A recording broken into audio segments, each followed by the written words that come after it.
Muy buenas tardes, muchas gracias por acompañarnos en un nuevo Café Fresco, un espacio que hemos pensado entre Zona de Prensa Comunicaciones y Unimer Centroamérica para abrir el diálogo y para poder analizar diferentes temáticas que nos tocan de cerca a toda la población en Centroamérica. Hoy queremos hablar sobre las perspectivas de reactivación para el sector turismo y para eso tenemos con nosotros a dos invitados de lujo a quienes agradecemos muchísimo su compañía.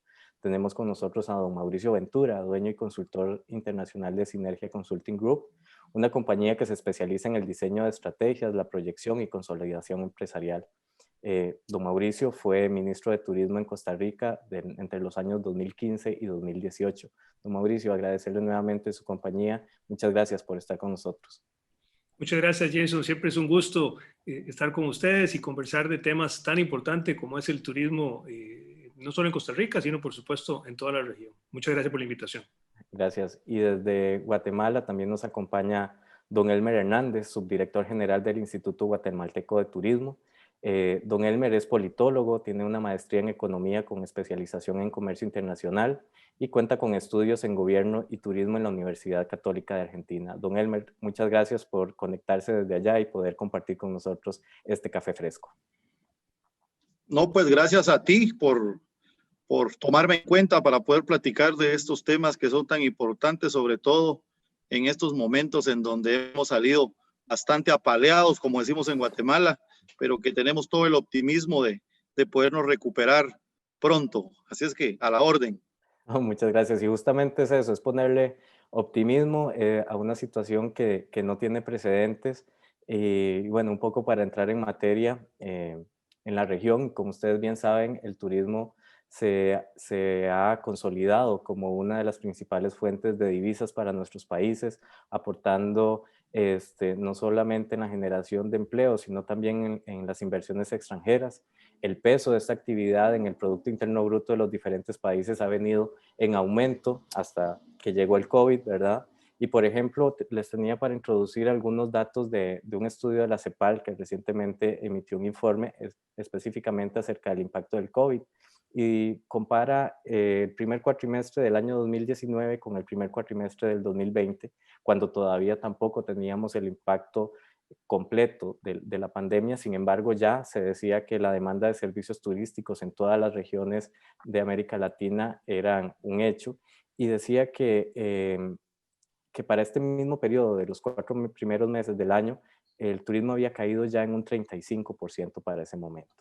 Con el escenario de ahí y todo lo que ha pasado, don Elmer, ¿cuáles pueden ser realmente las perspectivas de recuperación? ¿Qué podríamos pensar en cuanto a plazos y en cuanto a recuperarnos y tener algunos indicadores similares a los que teníamos antes de la pandemia?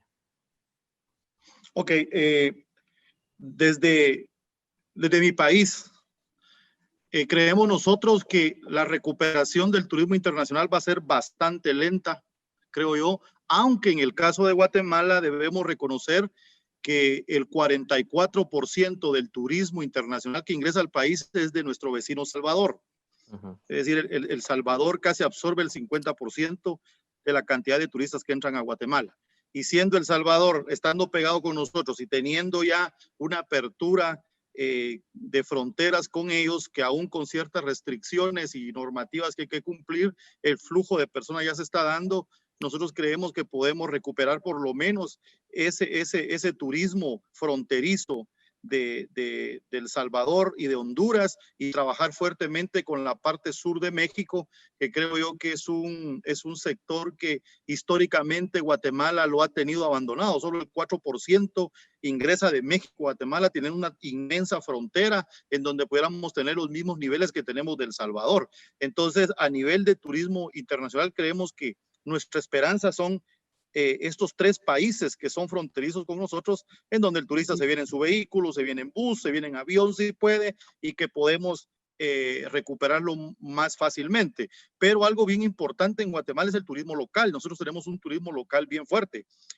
Mientras que el año pasado ingresaron 2.5 millones de turistas internacionales a Guatemala, el turismo interno fue de 5.5 millones, es decir, es 3 veces mayor que el turismo internacional.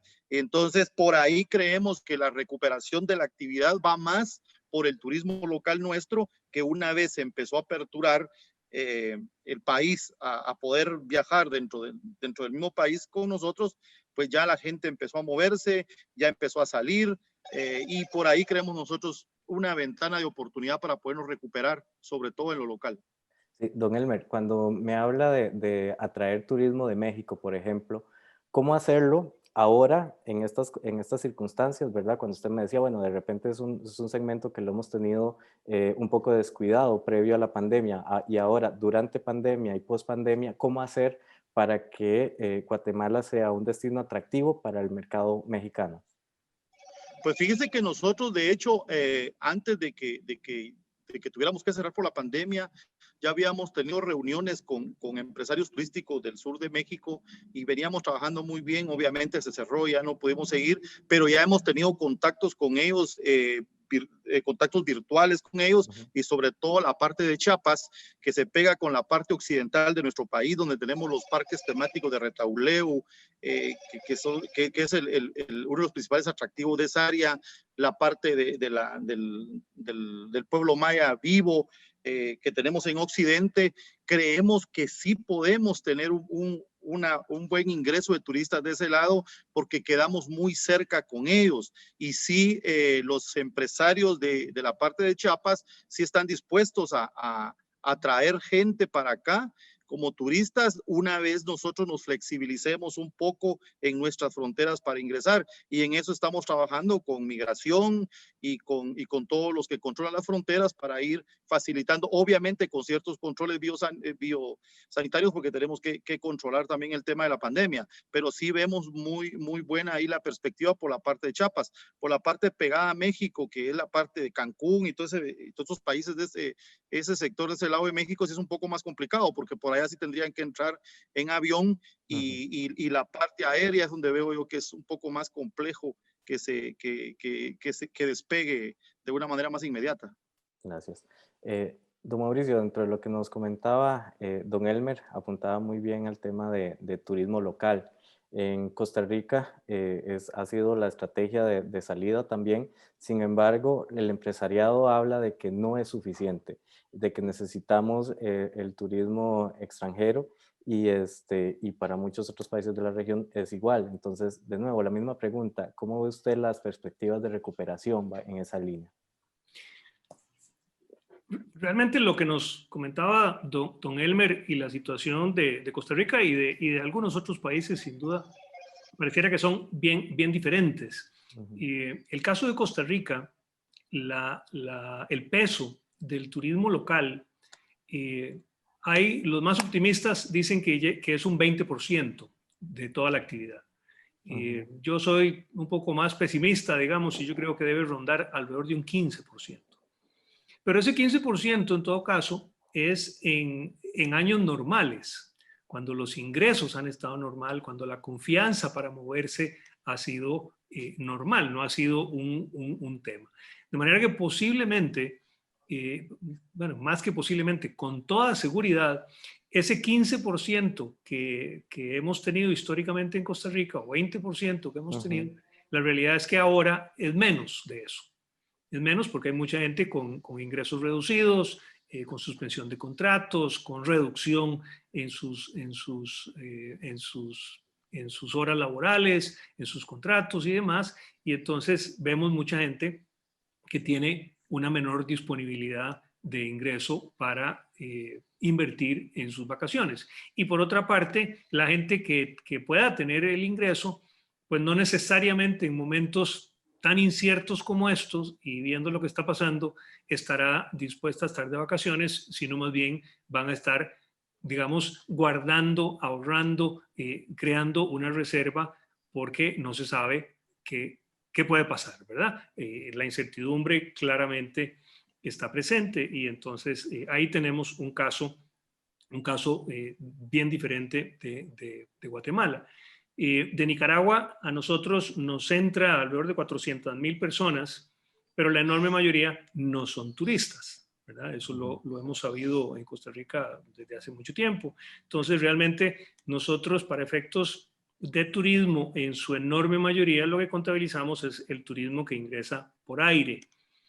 Cuando yo estaba de ministro, realmente la estadística a la que le poníamos atención era la estadística de ingreso que venía en los aviones, ¿verdad? Nosotros decíamos que si Costa Rica quería crecer en turismo, la mejor y más segura manera de hacerlo era por aire. Y entonces de ahí que los esfuerzos se han centrado en atraer nuevas líneas aéreas, más rutas y más frecuencias para contar con eso.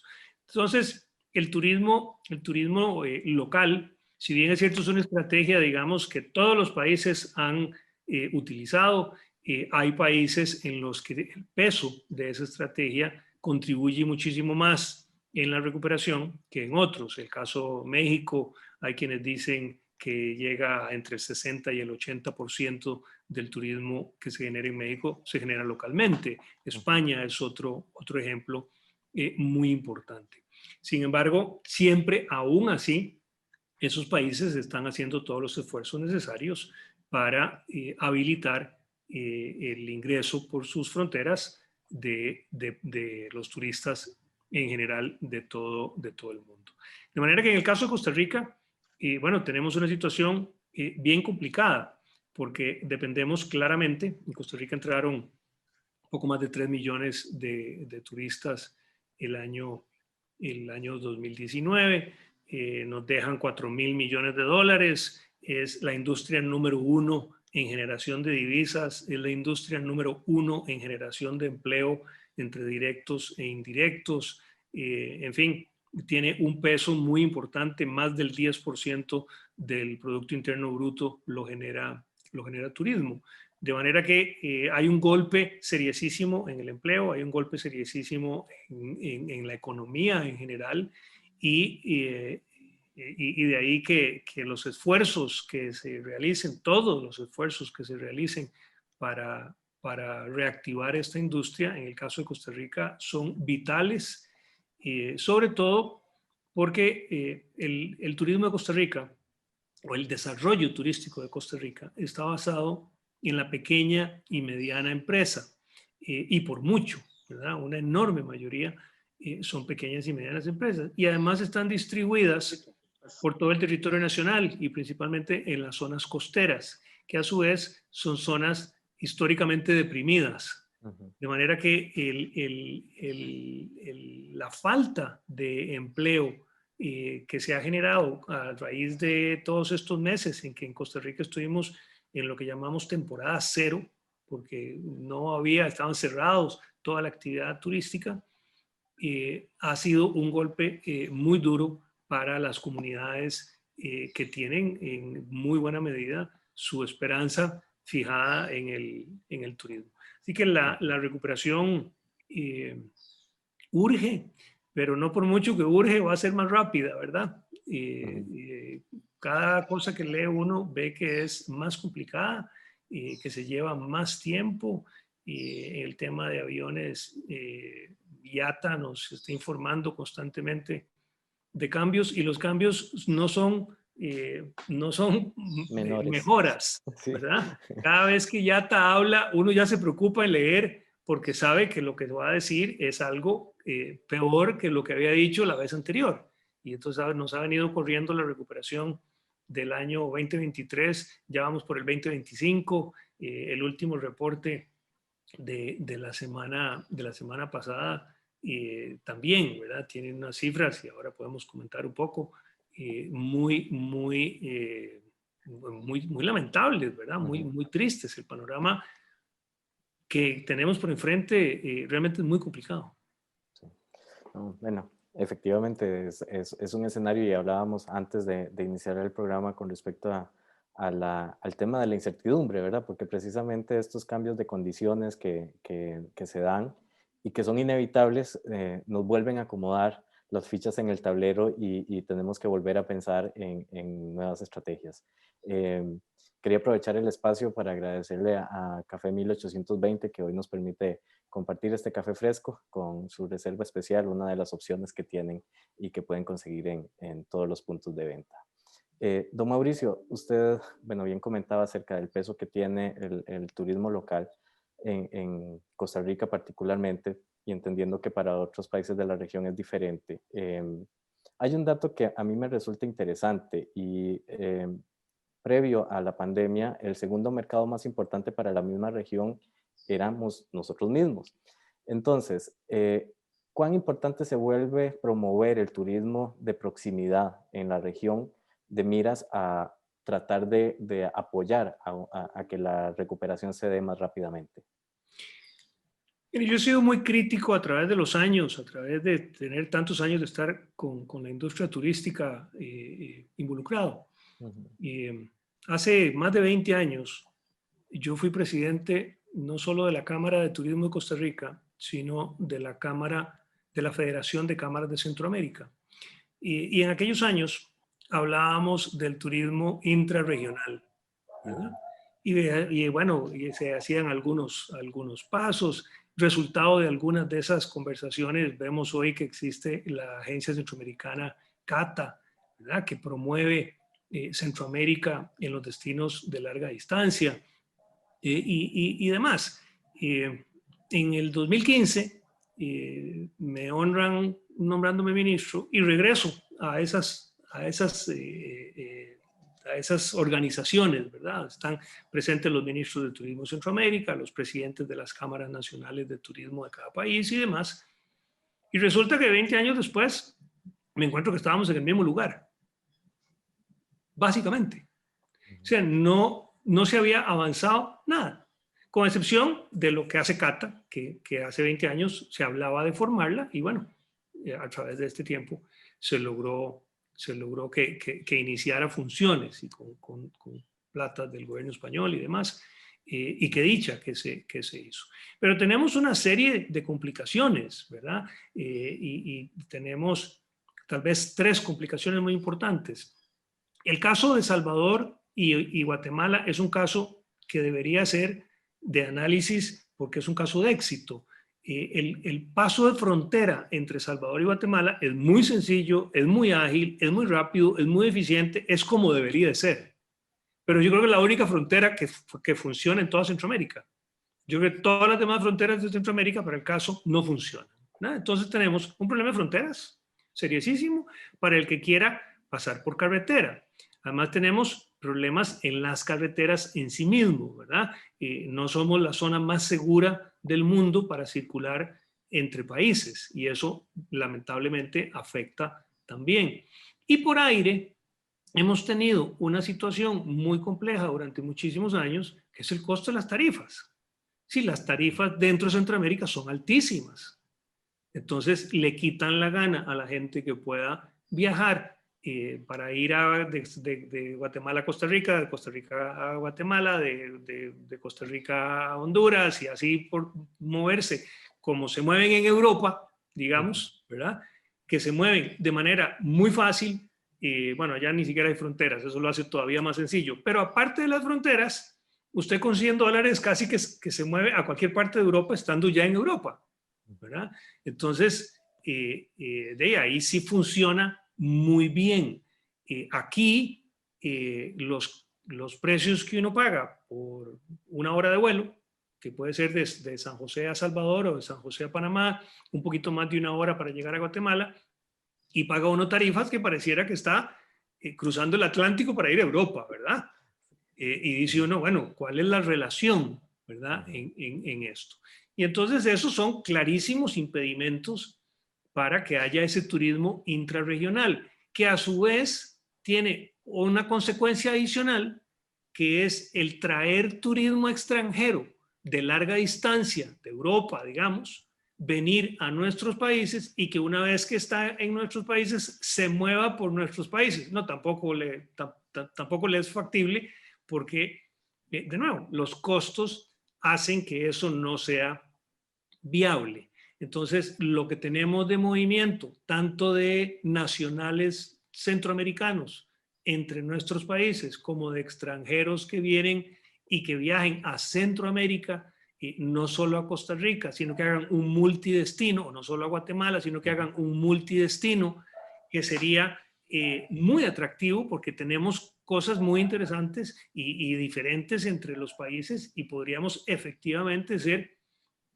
una oferta para el mundo muy interesante. Y sin embargo, bueno, 20 y tantos años después, la realidad es que estamos básicamente en el mismo lugar.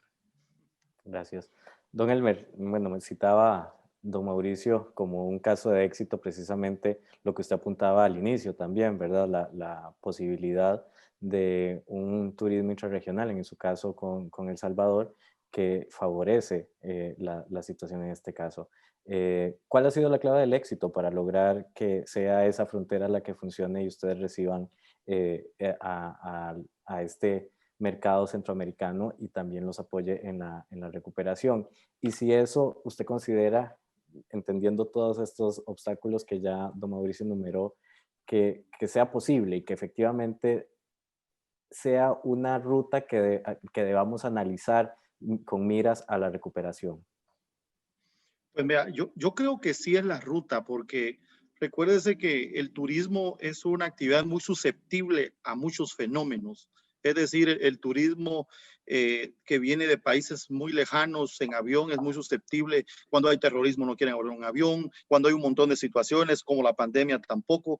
Entonces yo siempre he creído que debemos de ver el turismo como lo dice la teoría del comercio internacional, que debemos de aprender primero a satisfacer nuestro mercado local, que es el inmediato y que genera activación económica como el turista, porque al final de cuentas la habitación de un hotel en Guatemala cuesta exactamente lo mismo para un guatemalteco que para un extranjero. No tenemos diferenciación de precios. Entonces tenemos que primero fortalecer, en el caso nuestro, ya un turismo local que de por sí es fuerte. Fueron más de 26,000 millones de quetzales la derrama económica el año pasado en toda la cadena de valor versus 9,000 millones de quetzales del turismo internacional.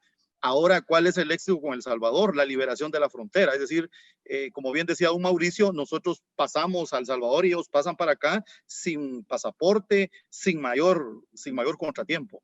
Solo muestran su documento de identificación en El Salvador y pasan la frontera. Nosotros lo que tenemos ahí nada más es gente de INGUAT para que lleve estadísticas de qué es lo que viene a Guatemala para efectos de ir contabilizando quiénes vienen por turismo y quién no. Y luego lo que implementamos una estrategia fuerte de promoción en El Salvador, acompañada de una estrategia de seguridad, ¿ah?, para que el salvadoreño venga a Guatemala. Es decir, nosotros creamos la Dirección de Seguridad Turística, DICETUR, que le llamamos en Guatemala, un programa de asistencia al turista que está dentro del Instituto de Turismo. Y entonces nosotros en las temporadas altas con El Salvador, que es Semana Santa, y las ferias agostinas del Salvador, tenemos en las entradas del Salvador seguridad desde la frontera hasta los sitios donde nosotros sabemos que el salvadoreño visita, que es Antigua Guatemala, los parques temáticos del área Retauleo y el lago de Atitlán, que son los lugares turísticos que más visitan los del Salvador. Entonces, así es como hemos logrado que se incremente ese flujo de turistas de ahí para acá. Han habido momentos muy, muy duros, épocas en donde nos ha tocado que ir a El Salvador con el ministro de Gobernación, con el encargado de seguridad, porque hace como unos 5 años más o menos, incluso habían vallas publicitarias en donde decía que no vengan a Guatemala porque era muy peligroso, pero luego les demostramos que sí teníamos una ruta muy segura y eso hizo que se permaneciera el número de turistas que ingresaban y que se fuera incrementando. Eso mismo es lo que estamos tratando de hacer ahora con Honduras, porque Honduras también es fronterizo con nosotros, pero no tenemos ese mismo flujo de turistas de Honduras. El 44% de El Salvador y 10% del resto de Centroamérica. Es decir, entre el resto de países de Centroamérica solo tenemos el 10%. Y lo mismo que hicimos con El Salvador es lo que queremos hacer hoy con México. Es decir, con la gente que entra por el lado de Chiapas, ir facilitando ese paso ahí en la frontera para incrementar el flujo de turistas. Sobre todo que nosotros tenemos algunos sitios turísticos pegados a México que no los tienen los mexicanos al otro lado. Entonces, eso puede hacer que se vengan a nosotros. Entonces, esa es la estrategia que debemos de seguir para ir incrementando el ingreso de turistas internacionales. Es cierto lo que decía don Mauricio, venir a Guatemala yo creo que llegar en avión a Costa Rica es mucho más barato que venir a Guatemala. Por eso es que nosotros solo tenemos el 6% de europeos que vienen a Guatemala y el 8% de suramericanos, porque el suramericano venir hasta Guatemala le sale carísimo. El 18% de Estados Unidos, Canadá, que todavía es poco, aunque tenemos un poquito más de conectividad con Estados Unidos, pero sigue siendo caro. Pero nosotros dentro del mismo país tenemos vuelos domésticos de la capital a Petén, que estamos luchando porque también sean más accesibles, porque a veces sale más barato ir a Costa Rica que ir de la ciudad capital a Petén, a Tikal. Es decir, pero eso tiene que ver mucho con la oferta de vuelos y con el mejoramiento, de nuestros aeropuertos, que implican mucha más inversión en infraestructura. Por eso es que creo yo que sí tenemos que apostarle al turismo regional y sobre todo al turismo fronterizo. Yo sé que los hermanos costarricenses están sufriendo mucho más la pandemia porque ahí la ecuación es inversa con ellos. Es decir, que solo tengan el 20% de turismo local es fuertísimo, y recuperar el turismo internacional va a costar mucho más. Entonces nosotros aquí yo estuve en el área del Caribe el fin de semana y todos los hoteles estaban llenos. Es decir, me costó encontrar habitaciones.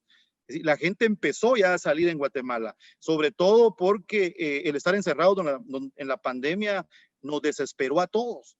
Entonces, hoy nosotros hicimos una campaña de sensibilización hacia el ciudadano para decirle que no rechazara al turista si lo miraba en su localidad, porque también la pandemia creó mucha desconfianza, y habían en su momento en Guatemala localidades donde no dejaban entrar a nadie. Detenían a los vehículos y no dejaban pasar a nadie que no viviera ahí. Y eso nos iba a generar problemas hasta para nuestro propio turismo local. Pero hicimos una campaña de sensibilización a nivel nacional en 4 de los principales idiomas mayas del país, porque aquí tenemos 23 idiomas diferentes, y en Garífuna y Xinca, para hacerle conciencia al ciudadano, y así logramos ir desbloqueando dentro de nosotros mismos los bloqueos que teníamos de una comunidad a otra. Hoy pues ya estamos motivando al viaje y obviamente poniéndole mucho énfasis a que el sector empresarial pues esté cumpliendo también bajo nuestra vigilancia, y las autoridades municipales el cumplimiento de los protocolos para generar al turista esa confianza. Pero yo creo que en el caso nuestro sí tenemos esa oportunidad mayor del turismo local, como no pasa con el hermano país de Costa Rica, que sí creo que la tienen un poquito más complicada con el turismo internacional. Sí, don Elmer, justamente lo que acaba de decir me ayuda a pasar a la siguiente pregunta, que tiene que ver más ya con el empresariado y cómo afrontar la nueva realidad, porque bueno, la parte de bioseguridad está primando en cuanto a la toma de decisiones, incluso por encima del precio a la hora de escoger un destino o escoger un servicio, ¿verdad? Dentro de las posibilidades de recuperación y las soluciones que se brindan están las certificaciones de destinos seguros, sellos de calidad y sostenibilidad. En ese sentido, ¿cuáles son las recomendaciones para el empresariado? Más allá de estas certificaciones que puede buscar, o sea, ¿cuál es la conciencia que se le debe hacer con respecto a que puede abrir su local, pero debe seguirlo haciendo bajo ciertas normas? Pues vea, yo creo que en el caso nuestro, aquí hubo una gran discusión con respecto a nosotros le llamamos guías de prevención del COVID y otras infecciones. Así le llamamos a nuestros protocolos. Aquí hubo una discusión fuerte porque nosotros, cuando empezó la pandemia, definimos nuestra estrategia de reactivación en 4 etapas. Una era la etapa de preparación, que le llamamos, que nos pusimos a crear todas estas guías o protocolos para todas las empresas de la cadena de valor. Y en un momento se volvió una discusión en cuanto que si eran obligatorias o si eran voluntarias la aplicación de las guías. Y eso generó en algún momento incluso hasta algún roce con el sector privado, porque decían, bueno, eso va a elevar los costos porque tenemos que comprar equipos y no sé qué cosas más.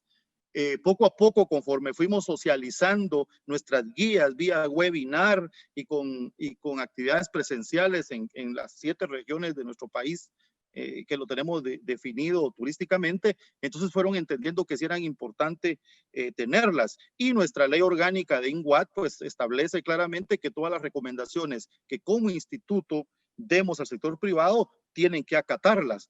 Entonces, poco a poco fuimos haciendo conciencia con ellos, al punto de que pues ya la mayoría las están acatando. Incluso como estrategia nosotros llegamos con los gobiernos municipales, locales, que son los que están más cerca del empresariado, para que ellos nos ayudaran a verificar el cumplimiento, porque como Instituto de Turismo era imposible humanamente poder verificar cada una de las empresas que estuviera cumpliendo todo eso, y logramos mucho apoyo en eso. Creamos en principio nuestro sello de bioseguridad local, que es un sello que el INGUAT otorga a las empresas que cumplan con los protocolos, y fue increíble que en el primer día habían 60 hoteles solicitando en el INGUAT que querían el sello, es decir, en su momento costó, pero luego ellos mismos buscaban tratar de implementarlas. Y luego hoy que estamos con el Safe Travel de la WTTC, pues los empresarios están muy anuentes a irlas aplicando. Yo creo que el problema más grave lo tenemos con el tema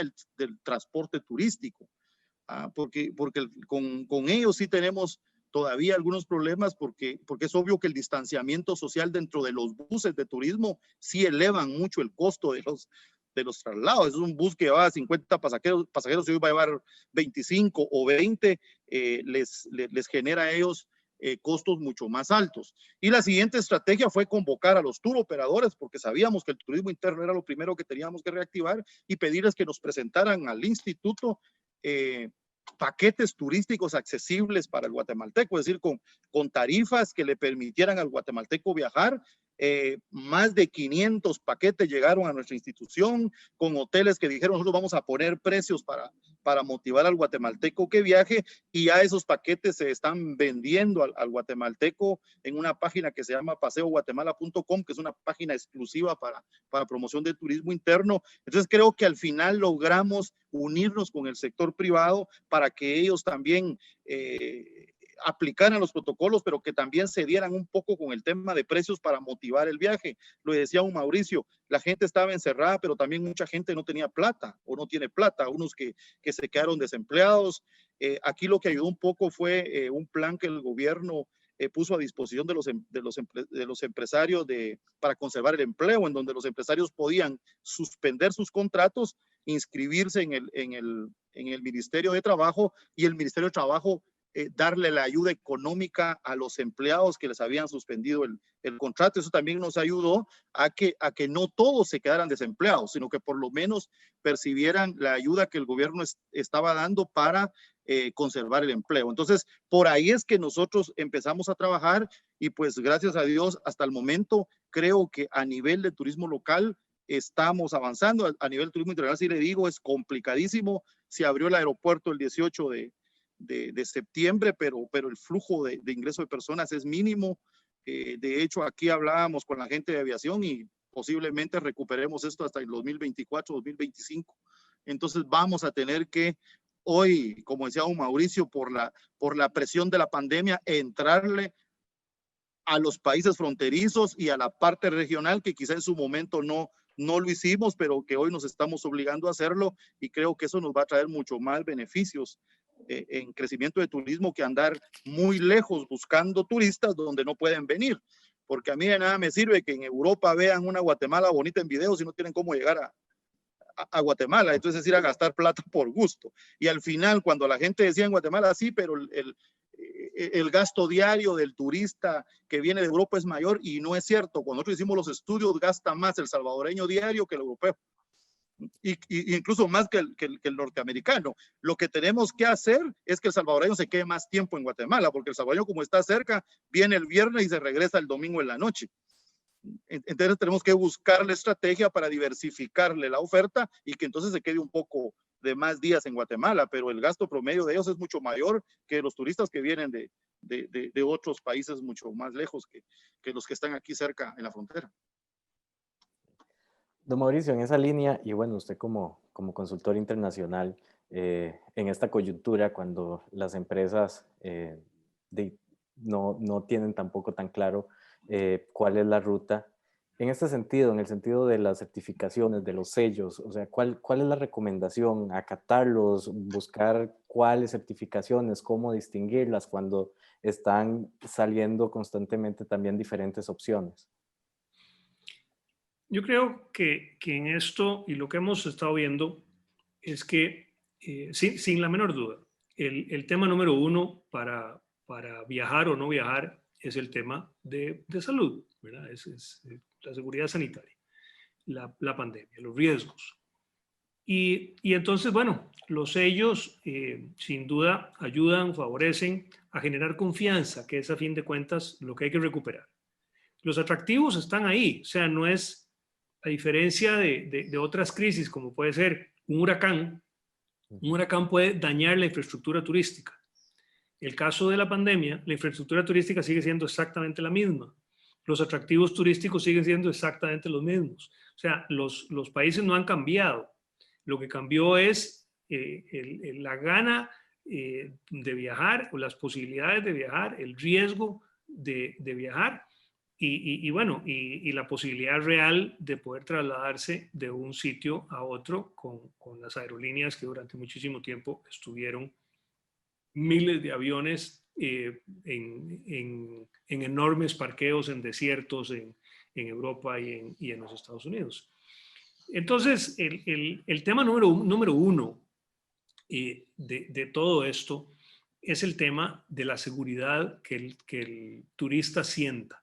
Y ahí entonces vemos, bueno, WTTC salió con su Safe Travel, que a su vez se lo entrega o se le autoriza de acuerdo a todas las revisiones a los institutos de turismo, como el INGUAT o el ICT en Costa Rica o a los ministerios de turismo en otras partes, a que a su vez ellos lo puedan darle el sello a las empresas. Y entonces ahí va en cascada, va en cadena. Además de eso, los protocolos que cada país ha estado generando. Ahora, en la última reunión del Comité de Crisis de la Organización Mundial de Turismo, hace un par de semanas, si acaso, casualmente el tema principal es generar esa seguridad. 3 acciones importantes, los protocolos de viaje que ojalá sean armonizados. Bueno, eso es más fácil decirlo que hacerlo, ¿verdad? Armonizar los protocolos de viaje entre tantos países es muy, muy difícil.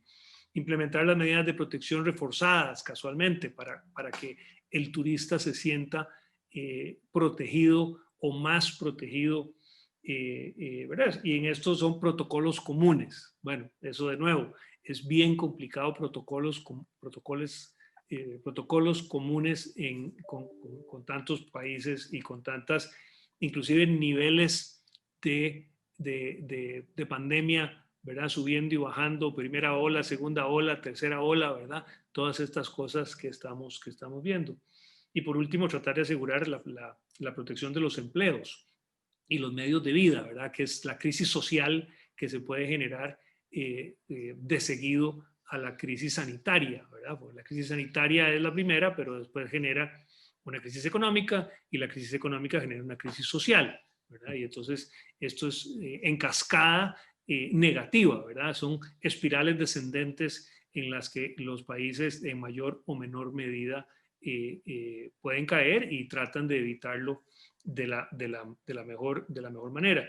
Inclusive ya está hablando la Organización Mundial de Turismo de crear un código internacional para la protección de los turistas, ¿verdad? En donde le pone ciertas regulaciones para el turista y al turista, ¿verdad? También de cara a esta nueva normalidad que sabemos que viene, pero que nadie sabe realmente cómo es.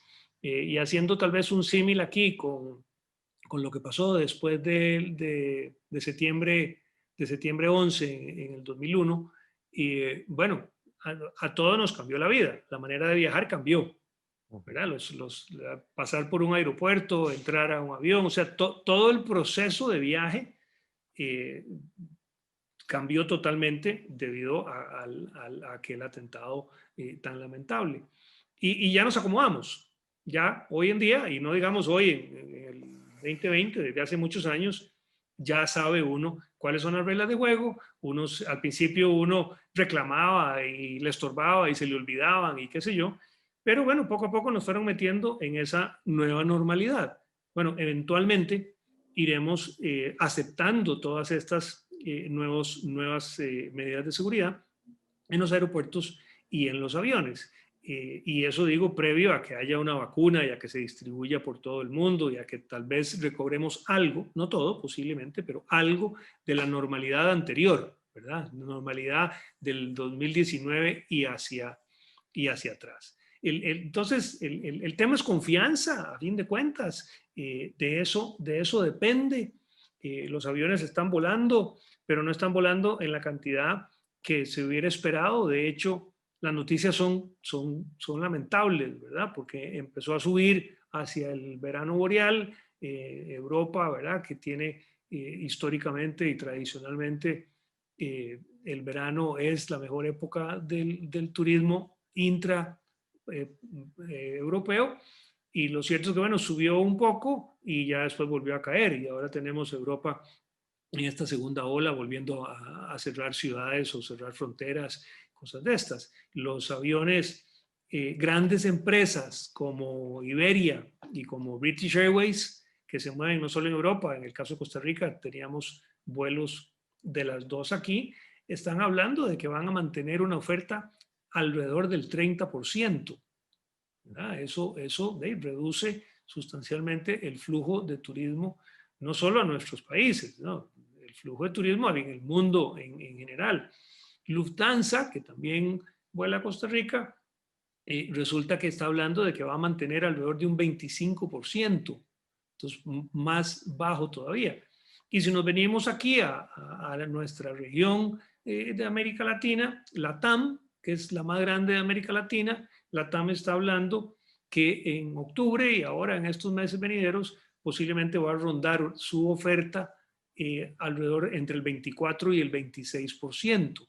Entonces, eso claramente nos pone topes muy importantes al crecimiento.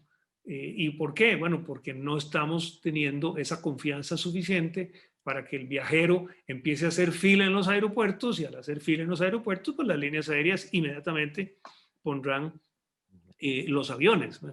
Digo, haciendo fila un símil, ¿verdad? Por supuesto.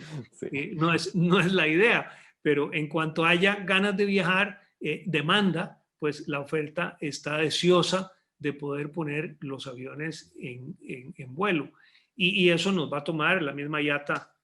Comenzó que en el 23, después que en el 24, ahora dice que hasta el 25 recuperaremos, digamos que algún nivel de normalidad comparado con lo que teníamos. Entonces, el gran tema, más allá de estas aperturas y de estos protocolos de seguridad, que estoy seguro en todos los países se ha ido cumpliendo y se han ido buscando los sellos que corresponde y los protocolos apropiados, no solo para ingresar al país, sino para movilizarse dentro del país, tanto para nacionales como para los extranjeros que nos visitan. Más allá de eso, que yo no tengo ninguna duda que esté funcionando, el tema es que no va a ser suficiente, por lo menos en el caso de Costa Rica, con esa dependencia del turismo internacional, no va a ser suficiente durante muchos meses de cara al futuro. Eso lo que nos va a llevar es a operar o a continuar operando con pérdidas a las empresas. Y entonces, bueno, operar con pérdidas, requiriendo capital de trabajo para mantener de alguna manera la operación funcionando, si bien no a los niveles anteriores, pero por lo menos la operación abierta y las empresas funcionando, y no tener un cementerio de empresas y una crisis social inmensa por el desempleo. Lo cierto es que muy pocas empresas van a poder sostenerse durante el 2020 y el 2021 con pérdidas. Entonces, la prioridad cambia. Ya una vez cubierta la parte de salud, que no es que se acaba, se continúa por supuesto, pero una vez cubierta la inmediatez de la crisis de salud, lo que hay que hacer es, en paralelo, es el tema del salvamento de las empresas. Es que si no, para cuando volvamos a tener turismo, no van a haber empresas. O se nos va a ver modificado, que es todavía más grave aún, el producto turístico. El caso de Costa Rica, lo que les decía, basado en pequeña y mediana empresa, distribuido por todo el país. Un turista extranjero que circula por el territorio nacional y tiene en promedio 12 días de estadía. Los europeos se quedan 17 días en promedio. Y esos 12 a nivel global incluye los viajeros de negocios, que son de 2 y 3 días. Entonces, nosotros tenemos una estadía muy larga, un dólar turístico que circula por el territorio nacional, que es lo que yo llamo la democratización del dólar turístico, porque deja centavitos de ese dólar, quedan repartidos por todo el territorio nacional, no se concentran en un solo punto de desarrollo turístico del país. Eso, pero no va a ocurrir lo suficiente. Vamos a tener entonces, si no se ayuda con el salvamento requerido, el cierre de empresas, el desempleo generalizado y la posible afectación y cambio en el producto turístico que Costa Rica ofrece. Costa Rica ha sido reconocido por un tipo de producto y lo ha hecho bien a través de los años. Bueno, si no tenemos ese mismo producto, más complicado todavía, porque hay que salir con un nuevo esquema al mundo. Y eso lo hace todavía más serio la crisis, porque ya no sería la crisis de pandemia, sino la crisis de producto turístico, ¿verdad? En ese sentido, Mauricio, y pensando en diferentes segmentos, por ejemplo, el segmento de reuniones y el de convenciones, bueno, que se engloba en el de reuniones, y que bueno, ahora también el turismo ejecutivo se vuelve a ver con buenos ojos en el sentido de que la virtualidad también nos ha traído la posibilidad de poder trabajar desde cualquier lugar del mundo siempre que haya buena conexión.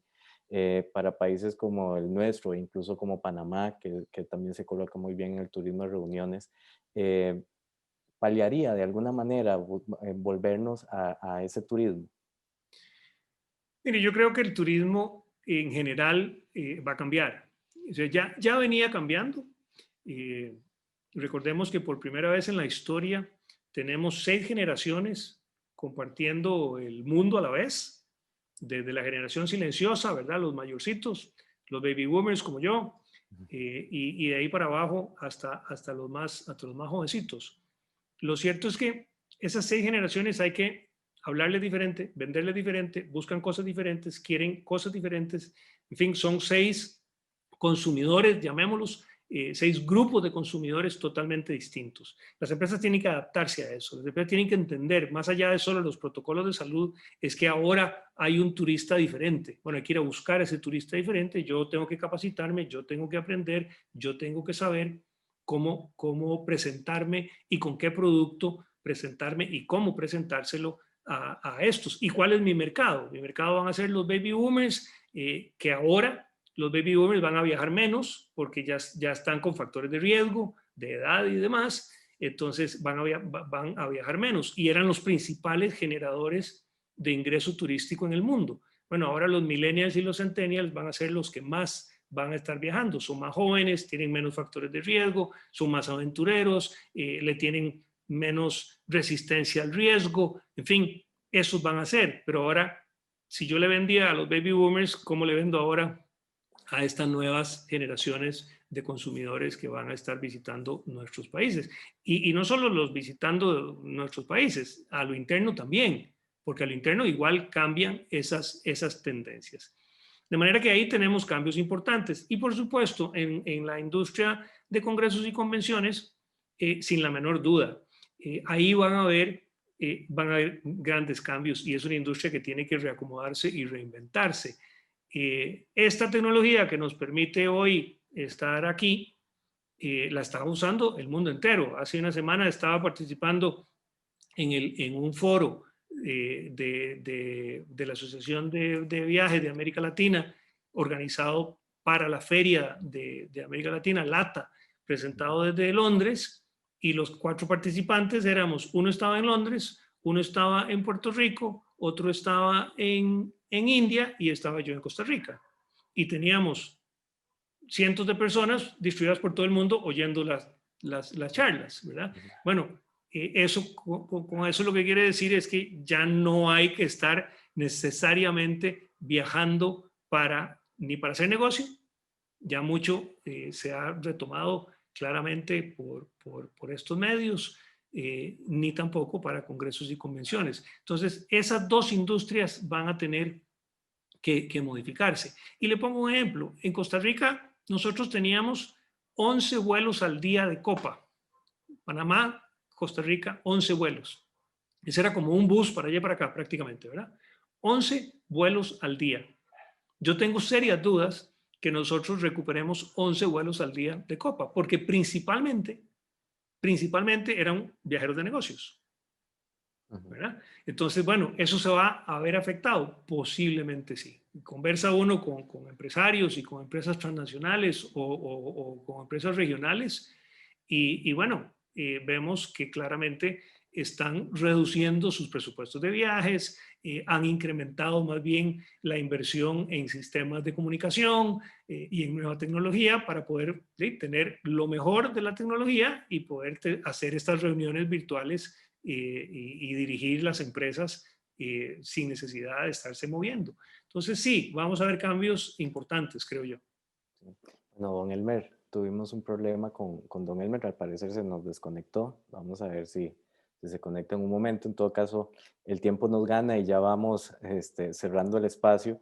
Y lo que quería como para poder hacer un cierre, les iba a pedir a ambos que me comentaran brevemente qué podemos hacer como turistas o en el caso de los empresarios para apoyar y que la recuperación sea más rápida. Esa es una pregunta bien complicada, ¿verdad? Porque tiene que ver un poco con lo que hablábamos. Por mucho que uno quiera, no amanece más temprano, ¿verdad? Por más temprano que yo me levante, el sol no sale más temprano. El sol sale a la hora que sale. Y yo creo que en esto va a pasar algo parecido. Sin embargo, sí hay algunas cosas que nosotros podemos hacer, nosotros todos como empresarios y como turistas. Como empresarios hay que asegurarse que realmente nuestras organizaciones estén cumpliendo con todos los protocolos como se han diseñado y que estén cumpliéndose a cabalidad. Eso es una manera de poder brindarle seguridad al turista. Y el turista, por su lado, tiene que exigir en las empresas que los protocolos de seguridad se estén cumpliendo, ¿verdad? No puede ser una cosa de la boca para afuera, sino que realmente hay que cumplirlo. Y el consumidor lo debe exigir. Es a fin de cuentas su salud, ¿verdad? De manera que es muy importante que en aquellas ocasiones en donde los mismos consumidores vean que hay algún incumplimiento de los protocolos de seguridad, pues que inmediatamente lo haga ver para que se corrija el problema y de cara del empresariado igual. Por otro lado, yo creo que lo que tiene que hacer la empresa privada es reinventarse un poco. Yo creo que hay que volver la mirada para adentro también y revisar, bueno, qué estábamos haciendo, cómo lo estábamos haciendo, qué tan eficiente éramos, porque si tenemos que operar ahora con un volumen menor y tenemos que perder plata, más vale que seamos muy eficientes entonces, para perder lo menos posible, ¿verdad? Si vamos a perder, perdamos lo menos y tal vez inclusive logremos llegar a los puntos de equilibrio. Entonces yo creo que ahí hay que hacer una revisión interna muy importante, cada una de las empresas, de su actividad, para poder reducir esos costos de operación tan importantes. Y por otro lado también tiene que prepararse, pero no es para después del COVID, es para ya, es para hoy. Si no hay, para mí no hay tal post-COVID, ¿verdad? Las cosas hay que irlas haciendo ya sobre la marcha. Y prepararse, conocer un poco lo que hablábamos hace un momento, esas 6 generaciones, cuál es mi cliente, conocer las tendencias, conocer los gustos y preferencias, de tal manera de poder adelantarme en esas nuevas tendencias y poder tener una empresa que está preparada hoy y no el año entrante o para cuando haya vacuna o en el 2025. No, tener una empresa preparada hoy para la realidad que estamos viviendo, sea cual sea esa realidad que nos toque. Creo que son factores muy importantes. Creo que igual el empresariado tiene que velar y presionar porque no siento sentido de urgencia de parte, sorprendentemente, ni de parte en el mismo sector privado, cámaras y organizaciones, asociaciones y demás, ni tampoco en los gobiernos, si no estoy viendo el sentido de urgencia, el entendimiento claro de lo que está pasando con la falta de capital de trabajo y la imposibilidad de sobrevivir a tantos meses de pérdidas, y lo que eso implica no solo en el sector empresarial, porque no se trata aquí de salvar empresas por salvar la empresa, es que al salvar la empresa se salva el empleo, y eso evita las crisis sociales que si no van a venir el año entrante. Yo siento que, si bien es cierto, la pandemia en su parte de salud ha sido terrible, dramática, y los miles de muertos en todos los países, que es terrible, pero esa parte nos puede llevar a otra que es igual o más de dramática y de terrible, que es la crisis social que se puede generar alrededor de esto. Y ahí yo creo que el empresariado tiene la obligación y la responsabilidad de hacer ver a los gobiernos la necesidad de estos programas de salvataje, que todavía no los veo en marcha, y ya tenemos 8 o 9 meses de estar hablando de pandemia, y tenemos muchos meses de estar hablando de programas de salvataje, pero no los veo funcionando. Bueno, con ese necesario sentido de urgencia, yo creo que vamos cerrando el espacio. Don Mauricio bien lo decía, es un buen momento para replantearnos, y nosotros desde Zona de Prensa también lo hemos venido diciendo. Es el momento de rediseñar, de reorganizar, de todos los para poder generar nuevas ideas, generar nuevas iniciativas, y con un sentido de urgencia, porque de repente hablamos de nueva normalidad y nos quedamos pensando en que esa nueva normalidad cuándo llegará, sin darnos cuenta de que ya la estamos viviendo y de que las acciones tienen que ser ya. Don Mauricio, agradecerle muchísimo su compañía. Don Elmer tuvo un problema de conectividad, porque parece que están en tormenta en este momento allá y se fue la conexión en todo el instituto, entonces se le dificultó volverse a conectar con nosotros, pero de igual manera fue únicamente al cierre. Igual le agradecemos muchísimo a don Elmer la compañía. Esta charla, esta entrevista, este programa va a quedar en nuestras redes sociales, también en las redes sociales de Unimer Centroamérica y en el canal de YouTube de Unimer también. Don Mauricio, nuevamente muchas gracias. Un gusto haber compartido con usted, haberlo escuchado, y esperamos vernos pronto. Un abrazo a la distancia. Un abrazo, Jason. Muchísimas gracias, y siempre para servirle. Gracias.